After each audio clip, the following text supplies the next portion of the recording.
So hello and welcome back everyone to this another beautiful wonderful सा video. In today's video we are going to have the last class of हमारे sources of law. Sources of law का ये last class रहेगा and बहुत ज़्यादा interesting points जो है वो हम लोग cover करेंगे आज के क्लास में. सबसे पहला point जो हम लोग cover करने वाले वो है doctrine of stare decisis. इसको explain करने से पहले मैं एक चीज़ बता दूं हमारे students को, एक notification के बारे में बता देता हूँ कि हमारे जो classes है उन classes के ऊपर अभी heavy के ऊपर heavy discount चल रहा है. तो अगर आपको बहुत ज़्यादा ब्यूटीफुल एंड बेटर क्लासेस चाहिए with full course lectures and unlimited views तो आप डेफिनेटली हमारे क्लासेस को चेक करो. बहुत ही ज़्यादा वैल्यू फॉर मनी क्लासेस आपको मिलेंगे and it is going to be the best choice for you. तो ज़रूर आप लोग एक बार चेकआउट करना, डिस्क्रिप्शन में लिंक है. अब स्टार्ट करते हैं with the doctrine of stare decisis. Doctrine of stare decisis का मतलब होता है to stand by things decided. To stand by things decided इसका मतलब होता है कि पास्ट जो भी डिसीजंस हम लोगों ने लिया है, मतलब पास्ट डिसीजंस जो भी जज लोग लेते हैं ना उसके ऊपर तुम लोग अमल करो, उसको फॉलो करो. इसको कहा जाता है डॉक्ट्रिन ऑफ स्टेयर डिसाइस. पर्पस क्या है इस चीज का? Certainty and uniformity.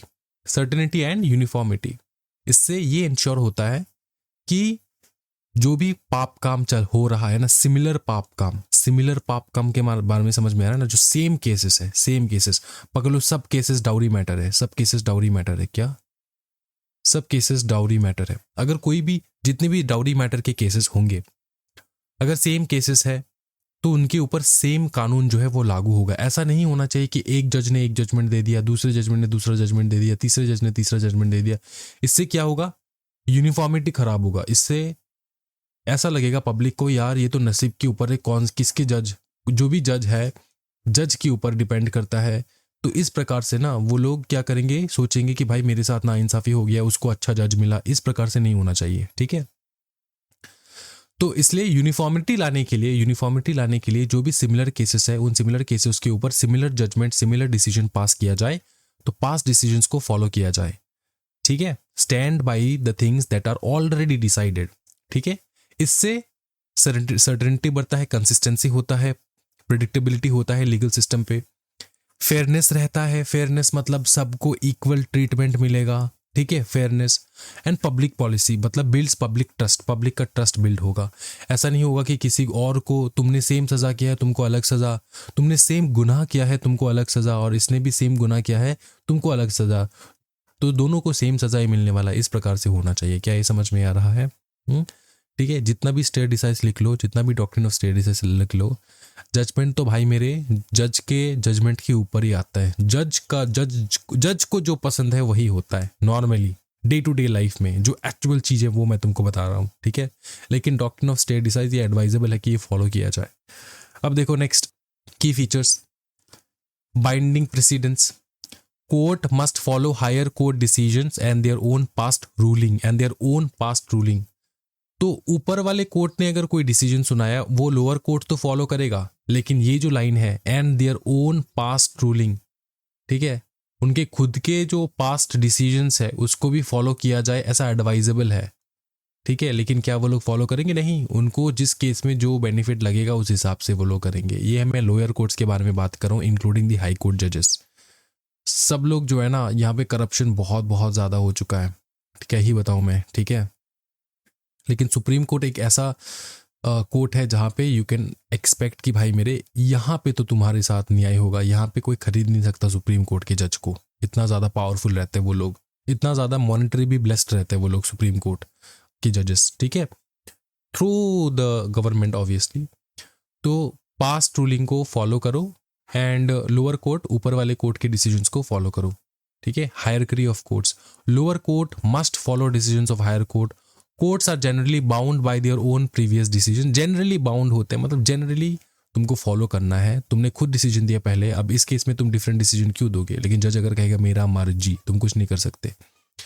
Flexibility. While the doctrine is important, it is not rigid. Courts can depart from precedents if they are unjust, outdated और एररनेस का मतलब होता है इनकरेक्ट अगर कुछ मेंशन्ड है तो यहाँ पे क्या बात है कि रिजिड नहीं है. कोर्ट जो है उसके ऊपर है, वो अगर चाहे रिजिड नहीं है, कोर्ट अगर चाहे तो डिपार्ट कर सकते हैं, मतलब वो प्रीवियस डिसीजन को ना फॉलो करके अपने खुद का डिसीजन भी फॉलो कर सकता है, प्रीवियस प्रेसिडेंट्स को फॉलो ना करके खुद का डिसीजन भी फॉलो कर सकता है। उनको अगर अनजस्ट लगे, आउटडेटेड लगे, तो एररनियस लगे, मतलब एरर है, ऐसा जज को लगता है कि यार पहले जो डिसीजन आया था उसमें कुछ एरर था, तो उस मोमेंट पे वो डिपार्ट कर सकते, कोई टेंशन वाली बात नहीं है। रेशियो डेसिडेंडी क्या है बताओ? रेशियो डेसिडेंडी बहुत बहुत ब्यूटीफुल टर्म है एक। रेशियो डेसिडेंडी का एक्चुअल मीनिंग जो है ना, उसका मतलब होता है the reason for the decision. देखो, द रीजन लिख सकते हो, फॉर द डिसीजन, अर्थात ये है कि जज जो भी जजमेंट सुनाता है, ठीक है, किसी भी केस में, उसका जो रीजन होता है उसके बारे में बात हो रहा है यहाँ पे। उसका जो रीजन होता है, उसका जो जज और जज का रीजन, किसी भी केस को जो है उसको एग्जामिन करने में, उसको उसका जजमेंट सुनाने में जो रीजन निकलता है, ठीक है। द अंडरलाइन प्रिंसिपल, यहाँ पे क्या है? द अंडरलाइन प्रिंसिपल और legal reasoning behind a judicial decision. तो जज ने किसी भी केस का डिसीजन सुनाया, किसी भी केस का डिसीजन सुनाया, अभी जो डिसीजन आया इसके अंदर वो मेन एलिमेंट क्या था जिसके कारण ये डिसीजन आया, वो मेन एलिमेंट क्या था, वो मेन रीजन क्या था जिसके कारण ये डिसीजन आया, इसके बारे में बात हो रहा है, ठीक है। अब रेशियो डेसिडेंडी कहता है कि ये जो रीजन है ना, ये जो रीजन है जिसके कारण ये जजमेंट आया, ये डिसीजन जो है ये सुनाया गया, ये जो रीजन है ना, इसको प्रेसिडेंट बना दो, इस रीजन को, ठीक है, इस रीजन को फॉलो करने के लिए बताओ। देखो, it is the binding part of a judgement. तो किसी भी जजमेंट का जो मेन पार्ट होता है ना, जो रीजन जिसके कारण वो जजमेंट आया, ठीक है, and serves as a precedent for the future cases, वो बन जाएगा precedent for the future cases, ठीक है। It is derived from the material fact. Obviously जो रीजन होगा, वो रीजन तो फैक्ट्स को एनालिसिस करने के बाद जज ये रीजन देगा ना, फैक्ट्स एनालिसिस होगा प्रॉपर्ली, तब ना जाके वो रीजन देगा कि ये फैक्ट ऐसा है, इसके कारण मैं ये रीजन दे रहा हूं of the case, and the legal principle applied to resolve the issue. Obviously provides authoritative guidance for similar cases, ensures consistency and predictability in the legal system, ठीक है। Example, if a court decides that freedom of speech does not include hate speech, this principle becomes the ratio decidendi. किसी भी जज ने ऐसा कोई decision सुनाया कि जो फ्रीडम ऑफ स्पीच है ना, इसमें हेट स्पीच नहीं आ सकता। तुमको फ्रीडम ऑफ स्पीच मतलब स्पीच बोलने का तुमको अधिकार है, लेकिन तुम हेट स्पीच नहीं दे सकते, हेट स्पीच नहीं दे सकते। तुम देश के खिलाफ नहीं बोल सकते कि देश गंदा है, India is a very very गंदा कंट्री, ऐसा नहीं बोल सकते। तुम हेट स्पीच नहीं फैला सकते। ये क्या बन जाएगा? ये बन जाएगा एक नियम, ये बन जाएगा एक प्रेसिडेंट, ये बन जाएगा एक डिसीजन जो फॉलो करेगा बाकी जजेस, लोअर कोर्ट्स फॉलो करेंगे, एंड सिमिलर जजेस जो है सिमिलर पावर के साथ वो भी फॉलो कर सकते हैं। क्या ये समझ में आ रहा है? तो रेशियो डेसिडेंडी, तो रेशियो डेसिडेंडी का मूल अर्थ ये होता है कि तुम्हारा जो रीजन होता है जिसके कारण वर्ष हम लोग ये जजमेंट सुनाते हैं, उसको प्रेसिडेंट बना दो, ठीक है। चलो, ओबिटर डिक्टा बहुत ब्यूटीफुल है, समझो इस चीज को। देखो, ओबिटर डिक्टा का जो अर्थ होता है ना, मतलब एक्चुअल ओरिजिनल मीनिंग होता है, वो है things said bye the way, said bye the वे, ठीक है, थिंग्स सेड बाय द वे। इसका मतलब क्या, मैं तुमको समझाता हूं। कोई भी जज बैठा है, जज राम लल्ला जज बैठे हैं, ठीक है। इनके पास केस आया दो, एक है शाम का, एक है जोदू का, ठीक है। शाम एंड जोदू दोनों जो है, दोनों के बीच में एक केस हो रहा था। तो रामलाल ने ऐसा आइडेंटिफाई किया कि जो जोदू है ना, ये बहुत बदमाश है, बहुत बदमाश है। ये आइडेंटिफाई किया रामलाल ने। केस जब हो रहा था, सब कुछ चल रहे थे, मतलब वो अपना प्रोसीडिंग्स चल रहा था, तब रामलाल ने आइडेंटिफाई की ये जो हमारा जोदू भाई है ना, ये बहुत बदमाश है। अब जैसे जोदू बहुत ज़्यादा बदमाश है, तो रामलाल ने एक स्टेटमेंट बोला वहां पे, बोला कि जोदू तू तो बहुत बदमाश है, तू तो बहुत बदमाश है, ठीक है, तू तो बहुत बदमाश है। लेकिन जब फाइनल जजमेंट आया ना, तब जज ने जोदू को इनोसेंट डिक्लेयर किया, इनोसेंट डिक्लेयर किया। बोला कि शाम जो है वो है गिल्टी। अब शाम ने क्वेश्चन पूछा जज से, आपका जजमेंट जो है वो प्रॉपर नहीं है। तो जज बोले क्यों? आपने हमारे जोदू को बदमाश बोला और आपने मेरे अगेंस्ट गिल्टी जो है घोषित कर दिया कि मैं गिल्टी हूं। तो रामलाल ने कहा, श्याम भाई मेरे सुनो एक चीज, ये है ओबिटर डिक्टा, मतलब मैं केस के दौरान जो कुछ भी बोल रहा हूं उसका मतलब ये नहीं होता कि उस चीज को, कोई भी किसी पार्ट को, किसी भी पॉइंट को तुम उठा के डिसीजन के साथ जोड़ लो। ये डिसीजन मैंने गिल्टी तुमको इसलिए नहीं घोषित किया क्योंकि जोदू जो है वो बदमाश है। जोदू बदमाश है, लेकिन आप गिल्टी हो क्योंकि आपने कुछ कुकर्म किया है। Example, A judge's remark about the need for stricter environmental law in a pollution case would be obiter dicta। ये तो बहुत बकवास वाला एग्जाम्पल है, यही एग्जाम्पल ले लो तुम। देखो यहाँ पे लिख लो, यहाँ पे देख लो, देखो definition, statement made by the way in a judgement that are not essential to the decision. मतलब जजमेंट के दौरान जो भी स्टेटमेंट आया जज का, जजमेंट के दौरान जो भी स्टेटमेंट आया जज का, जजमेंट के दौरान जो भी स्टेटमेंट आया जज का, सारे स्टेटमेंट जो है वो एसेंशियल पार्ट नहीं है डिसीजन का। हो सकता है रामलाल ने जोदू को बदमाश कहा, लेकिन इसका मतलब ये नहीं कि रामलाल जोदू जो है वो गिल्टी है। कुछ भी बोल सकता है कि बदमाश है जोदू, ठीक है, बहुत बदमाश है, ऐसा बोल ही सकता है, ठीक है। तो हर वो चीज जो जज बोले नेसेसरी नहीं है कि उसके कारण ही ये जजमेंट आया हो, ठीक है, समझ में आ रहा है। तो जज का हर एक बात जो है लिटरली तुमको नहीं लेना है, ठीक है, सब बात को तुमको गौर नहीं करना है। देखो स्टेटमेंट मेड बाय द वे, ऐसे ही बोले, ऐसे बाय द वे नहीं बोलते हम लोग, by the way by the way by the way by the way how are you, ऐसा नहीं बोलते कि अच्छा ठीक है वो हाउ आर यू। तो इस प्रकार से there are no binding, this are not binding and have only persuasive value. ये बाइंडिंग नहीं है इस जजमेंट में, ये वाला बदमाश है जोदू तो क्या हो गया।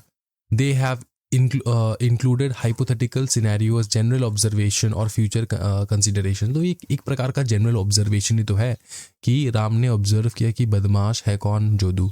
एक जनरल ऑब्जर्वेशन है, इसमें कोई दिक्कत वाली बात नहीं, एडवाइस वगैरह दे सकता है जज। Role can influence future cases और legal reforms, helpful for interpreting the law and understanding the जज रीजनिंग। ठीक है, लॉ को इंटरप्रेट करने में मदद होता है एंड जज का जो रीजनिंग है उसको भी समझने में मदद होता है। समझ में आ रहा है। कभी कभार ऐसा अपने को देखने को मिलेगा ना कि जज ने किसी दूसरे पार्टी को तो बोला कि हाँ तू बदमाश है, लेकिन फिर भी वो जो रीजन जब लास्ट में जजमेंट आता है वो दूसरे पार्टी के हित में आता है, ठीक है, जिसको बोला गया है बदमाश। क्यों? क्योंकि हो सकता है कि वो दूसरा पार्टी बदमाश हो, लेकिन एक्चुअली में जो एविडेंसेस वगैरह सब कुछ निकले वो तो निकला भाई मेरे वो पहले पार्टी के अगेंस्ट में। तो ये सारा चीज ठीक है। अब ये एसेंशियल पार्ट नहीं होता, इस बात का ध्यान रखें, ठीक है। कुछ भी चीजें जज बोल दे एज अ जनरल ऑब्जर्वेशन वो एसेंशियल नहीं है। ये तो मैंने एज एन एग्जाम्पल बोला। अब देखो एक चीज जज ने रिमार्क दिया, अ जज remark about the need for stricter environmental loss. ये रिमार्क दिया, कोई भी एक केस चल रहा था, पॉल्यूशन से रिलेटेड केस चल रहा था। जज ने बोला कि यार कुछ तो स्ट्रिक्ट इन्वायरमेंटल लॉस होना चाहिए, ठीक है, कुछ तो स्ट्रिक्ट इन्वायरमेंटल लॉस होना चाहिए।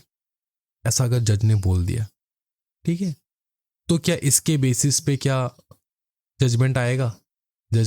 नहीं, इसके बेसिस पे जजमेंट नहीं आएगा। ये एक जनरल ऑब्जर्वेशन है कि हाँ इन्वायरमेंटल लॉस जो है वो स्ट्रांग होना चाहिए। तो फ्यूचर वाले केसेस में भी हम लोग ये ऑब्जर्व कर सकते कि हाँ पहले वाले जज ने भी बोला था कि इन्वायरमेंटल लॉस जो है वो उसको स्ट्रिक्ट होना है, ठीक है, वो स्ट्रिक्ट होना है। तो इस प्रकार से हम लोग थोड़ा फ्यूचर केसेस को भी इन्फ्लुएंस हो सकता है, केसेस को भी इन्फ्लुएंस कर सकता है, ठीक है। Can influence future cases and legal reforms लाने में। लीगल रिफॉर्म्स का मतलब होता है लीगली चेंजेस लाने में, ठीक है। आगे देखो, स्टैट्यूट्स और लेजिस्लेशन, सीधी बात है, लेजिस्लेशन मतलब कौन? पार्लियामेंट और द स्टेट लेजिस्लेचर, ठीक है। स्टैट्यूट देखो, लेजिस्लेशन रेफर्स टू डिक्लेरेशन और enactment of legal rules by a competent authority, और वो कॉम्पिटेंट अथॉरिटी कौन है? पार्लियामेंट, ठीक है, और स्टेट लेजिस्लेचर्स, ठीक है, वो सारे कॉम्पिटेंट अथॉरिटी है जो लीगल रूल्स बनाते हैं, ठीक है। स्टैट्यूट्स और लेजिस्लेशन, स्टैट्यूट्स को हम लोग जुस स्क्रिप्टम भी कहते हैं, मतलब रिटन लॉ एज अपोज्ड। अब ये रिटन लॉ कौन बनाता है? पार्लियामेंट या फिर स्टेट लेजिस्लेचर, लेजिस्लेटिव बॉडी बनाते हैं वो, ठीक है। As opposed to customary law, customary law तो अनरिटन लॉ होता है, जो कि लिखित नहीं होता, वो परंपरा के तहत चलता आता है, कस्टमरी लॉ। स्टैट्यूट क्या है? स्टैट्यूट रिटन लॉ है, जो कि लिख के, मतलब लिखा होता है वो law. Salmond describes its as enacted law, enacted law मतलब लागू करना, लॉ जो लागू होता है वो वाले लॉ को हम लोग स्टैट्यूट्स कहते हैं सलमॉन के हिसाब से। Types of legislation, supreme legislation, ठीक है। Definition, law made by the sovereign authority, जो कि है parliament, that derives power directly from the constitution, ठीक है, ये हो सुप्रीम लेजिस्लेशन। बी देखो, subordinate legislation, loss made by authorities other than the sovereign, मतलब एग्जीक्यूटिव बॉडी, लोकल अथॉरिटीज, वो लोग भी तो लॉ बनाते हैं, ठीक है, वो लोग भी तो लॉ बनाते हैं, उसको कहा जाता है सबऑर्डिनेट लेजिस्लेशन, ठीक है। अच्छा, पार्लियामेंट को पावर मिलता है हमारे कॉन्स्टिट्यूशन से। अब ये जो सबऑर्डिनेट है, पार्लियामेंट के नीचे वाले अथॉरिटीज है, लेजिस्लेशन है, उनको पावर कहाँ से मिलता है? उनको मिलता है पावर पार्लियामेंट से, सुपीरियर अथॉरिटी से, ठीक है। अच्छा, importance of legislation, clarity and certainty, flexibility and democratic process. Written law हमेशा क्लियर होता है, एसेसिबल होता है rules for the citizen. Flexibility, can be amended, change हो सकता है, रिपील्ड, पूरा उखाड़ के फेंक सकते हैं हम लोग उस लॉ को। To adopt and changing societal needs, मतलब जैसे जैसे सोसाइटी इंप्रूव होगा वैसे वैसे वो चेंज होता रहेगा, फ्लेक्सिबल है। Democratic process, reflects the will of the people through the elected representatives.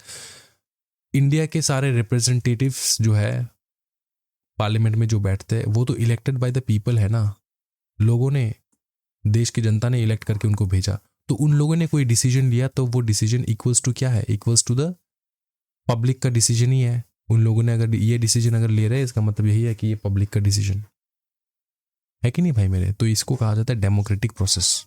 अब देखो नेक्स्ट है जुडिशियल लेजिस्लेशन, जो कि हमारे जज वगैरह वो, while legislative power primary rest with parliament and state legislature, judicially के पास भी पावर है, रोल है लॉज बनाने के लिए।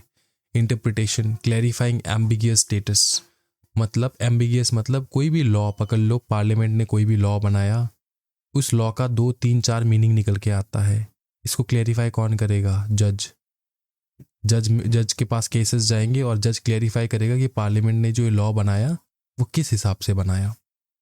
Judicial activism, fills gaps in the legislation to address societal issues, हमारे पार्लियामेंट ने जो लॉ बनाया और हमारे पब्लिक को जो ये लॉ फॉलो करना है, इसके बीच में बहुत सारे गैप्स रहते हैं, छोटे मोटे गैप्स रहते हैं।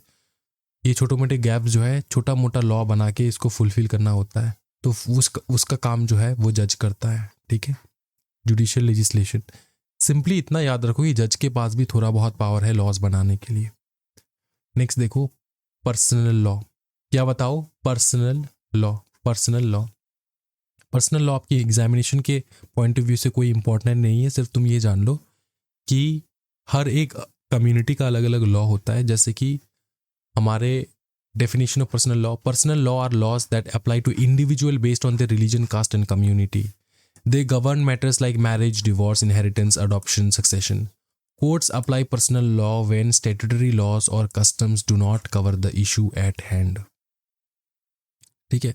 एक चीज मैं तुमको समझाता हूं, कोई भी रिलीजन है, ये अगर हिंदू रिलीजन है, इसका कोई पर्सनल लॉ होना चाहिए regarding to marriage, regarding to तुम्हारा inheritance, regarding to adoption, regarding to succession, ठीक है। मुसलमान कम्युनिटी के लोग जो है, उनका जो मैरिज, डिवोर्स, ठीक है, मैरिज, डिवोर्स, एडॉप्शन का जो उनके पास लॉ है वो लॉ अलग है। वो जो लॉ है इनका सेटलमेंट जो है सीधा कोर्ट में नहीं होता, इनका सेटलमेंट उनके पर्सनल उनके डिस्प्यूट्स रिजॉल्व करते हैं वो लोग करते हैं, ठीक है। ये लॉ सीधा कोर्ट में नहीं जाता अगर मैरिज से रिलेटेड कुछ प्रॉब्लम है एंड डाउरी से रिलेटेड कुछ प्रॉब्लम है, क्योंकि उनका पर्सनल लॉ है जो हम लोग कहते हैं कि मुस्लिम पर्सनल लॉ, ठीक है, मुस्लिम पर्सनल लॉ, ये यहाँ पे लिखा है मुस्लिम पर्सनल लॉ। और ये जो श्रुतिस है, स्मृतिस है, वेदास के हिसाब से हम लोग लॉ बनाते हैं। और एक कम्युनिटी है जहाँ पे ये आपको देखने को मिल सकता है, क्रिश्चियन का भी क्रिश्चियन पर्सनल लॉ है, पारसी का भी पारसी पर्सनल लॉ है, ठीक है। तो इनका जो है ये अलग अलग कम्युनिटी का अलग अलग लॉ होता है। Most strongly followed is Muslim personal law, ये बहुत ज़्यादा स्ट्रांगली फॉलो होता है, बाकी सारे जनरल कैटेगरी में आ जाता है। और सिविलियन जो के ऊपर जो लॉ सिविल प्रोसीजर कोड है वो लग जाता है। अच्छा, secondary sources of Indian law, justice, equity and good conscience, जो मैंने तुमको बताया था, justice, equity and good conscience secondary source है इंडियन लॉ का। मतलब तुमको तुम्हारा जो प्राइमरी सोर्स है वहाँ से तुमको सोल्यूशन नहीं मिल रहा है तो तुम क्या करोगे, सेकेंडरी सोर्स से तुमको सोल्यूशन ढूंढना होगा, ठीक है। एक जज बैठा है, उसके सामने केस आया और उसके पास जितने भी प्राइमरी सोर्सेस है वहाँ से कोई सोल्यूशन नहीं निकल रहा है तो वो सेकेंडरी कोर्सेज का मदद लेगा। सेकेंडरी कोर्सेज में आता है justice, equity and good conscience. इसका मतलब ये होता है, जज को बोला जाता है कि तुम जस्टिस देने के लिए जो भी कर सकते हो वो करो, तुम इक्वालिटी देने के लिए जो भी कर सकते हो तुम वो करो, तुम्हारे मन में जो तुम्हारा विवेक है उसको यूज करके जो तुमको सही लगता है तुम वो कर सकते हो, ठीक है। देखो, justice, equity and good conscience refers to the principle used by court to decide cases when there is no applicable statutes, custom और personal law। statutes भी नहीं है इससे related, customs भी नहीं है, personal law भी नहीं है। It ensures fairness, justice in situations where law is silent। law, कोई ऐसा केस आया जिसके ऊपर हमारे प्राइमरी सोर्स से कोई लॉ ही नहीं है, कुछ रूल्स ही नहीं बनाया गया, तो तुम secondary source justice, equity and good conscience. Simple बात है, जस्टिस देने के लिए, इक्वालिटी देने के लिए एंड तुम्हारे मन के हिसाब से जो तुमको गुड लगे, गुड कंसाइंस लगे उसके हिसाब से। Application in Indian courts used in the absence of statutory authority, customs, personal law. Courts apply principles of fairness, reasonable and morality. Supreme court ruling, courts can use this principle unless there conflict with Hindu law doctrines, DOCTRINES doctrines. इसका मतलब ये खुला छूट है जजेस के ऊपर कि तुम अपने खुद के मंशा के सब हिसाब से तुम जजमेंट दो, तुम अपने मंशा के हिसाब से, तुम अपने मन में जो चल रहा है उसके हिसाब से, तुम्हारे गुड फेथ के हिसाब से तुम जजमेंट दे सकते हो। लेकिन वो अगर कन्फ्लिक्ट हो रहा है किसी भी हिंदू लॉ डॉक्ट्रिन्स के अगेंस्ट, कन्फ्लिक्ट हो रहा है, हिंदू लॉ कुछ अलग कह रहा है, तुम कुछ अलग कह रहे हो, तो तब जाके तुम्हारे मन में जो है उसके हिसाब से नहीं होगा, हिंदू लॉ में जो लिखा है उसके हिसाब से होगा। समझ में आ रहा है? ये जो है ना सेकेंडरी सोर्सेज वगैरह, ये रियल लाइफ में कुछ मतलब ज़्यादा इंपॉर्टेंट रोल प्ले नहीं करता, ठीक है। सेकेंडरी सोर्सेस और तुम्हारी जो पर्सनल लॉस है ना, ये ज़्यादा तुम्हारा कुछ रोल प्ले नहीं करता। मैं तुमको बता दूं, for the Hindu community, Christian community, Parsi law, ठीक है। अच्छा, एक चीज़ बताओ, sources of English law, sources of English law, common laws उठाओगे तुम लोग। The body of legal principles developed by जजेस through their decision in cases, मतलब फॉरेन के जो भी केसेस चलते थे ना वहाँ से तुम लेकर आ सकते हो। लॉ मर्चेंट, देखो लॉ मर्चेंट मतलब क्या होता है, देखो लॉ मर्चेंट मतलब ट्रेडर्स जो है ना, ट्रेडर्स जो पहले ट्रेड करते थे, सी में काम करते थे, ठीक है। तो वहाँ पे उनका खुद का कुछ नियम था ना, खुद का कुछ नियम था, ट्रेड करने का कुछ अलग से नियम बनाया गया था। एक गवर्नमेंट सर्वेंट बनने से पहले तो बहुत पहले वो लोग ट्रेड करते थे, मर्चेंट्स थे, उनका कुछ नियम था, उनका कुछ लॉ था, ठीक है। तो उसको फॉलो करो। Law merchant definition, customs and usages governing trading and merchants in their commercial dealing. तो ये एक सोर्स बन जाएगा, ये सेकेंडरी सोर्सेज में आ रहा है सब कुछ, समझ में आ रहा है ना। पहला तो तुम्हारा प्राइमरी सोर्स है, उसमें अगर कुछ नहीं है तो तुम यहाँ से उठाओगे ना रूल्स वगैरह। लॉ मर्चेंट्स का देख लो रूल्स, उनका क्या रूल्स है। प्रिंसिपल्स ऑफ इक्विटी मतलब वही इक्वालिटी देना, ठीक है। इक्वालिटी के हिसाब से तुमको क्या करना होगा बताओ, जजमेंट देना होगा। Statute law, obviously law enacted by the parliament, subordinate legislative bodies, ये अलग से लॉ है। अच्छा, ये English examples of important enactment, English partnership act, English sales of good act, bankruptcy act 1914, ये पहले वाले, ये ठीक है, इंग्लिश कंपनीज एक्ट 1940, ये पहले वाले, अंडरस्टूड। तो पहले वाले जो रूल्स है उनको देख सकते हो तुम, जो पहले दिया गया था। फिर branches of source of mercantile law. Mercantile law का मतलब मैं तुमको समझाता हूँ। मर्केंटाइल का मतलब होता है सेम मर्चेंट्स का, मर्चेंट्स जो ट्रेडर्स होते हैं ना, मर्चेंट्स, वो लोग उनके जो बिजनेस एक्टिविटीज़ है, बिजनेस एक्टिविटीज़ को फॉलो करने के लिए जो भी नियम वगैरह फॉलो करते थे, लॉ वगैरह फॉलो करते थे, उसको कहा जाता है mercantile law. What is mercantile law? Mercantile law governs commercial activities and business transaction. It ensures valid agreements. Agreement क्या एक्सप्रेस एग्रीमेंट है, क्या इम्प्लाइड एग्रीमेंट्स है, इसके बारे में कुछ नियम वगैरह बता रखे हैं। Between parties involve in trade and commerce, समझ में आ रहा है? Also known as law merchant और lex mercatoria. It originated from the customs and usage of merchants in England and become part of the common law. ये वाले, ठीक है, ये सेकेंडरी लॉ में आ जाता है। Branches of mercantile law, law of contract, sales of good act, partnership law, negotiable instrument, insurance law. ये कुछ तुमको थोड़ा थोड़ा रीड करके जाना है, ठीक है। Sources of mercantile law, English law, ये ब्रांचेस हो गया और ये सोर्सेस हो गया। अब मर्केंटाइल लॉ का भी सोर्सेस देखो। English mercantile law Indian statutes में है। मर्केंटाइल लॉ का देखो, Indian contract, sales of good, Indian partnership, negotiable instrument, arbitration, insurance, ये बन जाएंगे तुम्हारे secondary sources. Obviously judicial decisions, customs and trade usage, ये वाले। बस खत्म, इतना ही है, ठीक है। ये सिर्फ डेफिनेशंस तुमको समझना है। Branches and sources of mercantile law तुमको समझना है कि मर्केंटाइल लॉ क्या है। ऑब्वियसली वही मर्चेंट्स वगैरह जो नियम बनाते थे for trading and business purposes, वो सारे ये सेकेंडरी सोर्सेस है। ये भी सोर्स ऑफ इंग्लिश लॉ, तो ये सारे secondary sources, secondary source of Indian law. एक बार रीड कर लेना। इसी के साथ ना ये चैप्टर कंप्लीट होता है भाई मेरे। हम लोग नेक्स्ट क्लास मिलेंगे नेक्स्ट चैप्टर के साथ। बहुत बहुत ब्यूटीफुल जो है आपके क्लासेस होंगे एंड बहुत ज़्यादा हाईली डिस्काउंट चल रहा है हमारे क्लासेस के ऊपर। ज़रूर आप चेकआउट ज़रूर करना है। कोई भी डाउट रहा इस वीडियो में तो ज़रूर कमेंट सेक्शन में कमेंट कर दो। Thank you so much everyone. Happy learning guys, bye bye, take care and happy learning.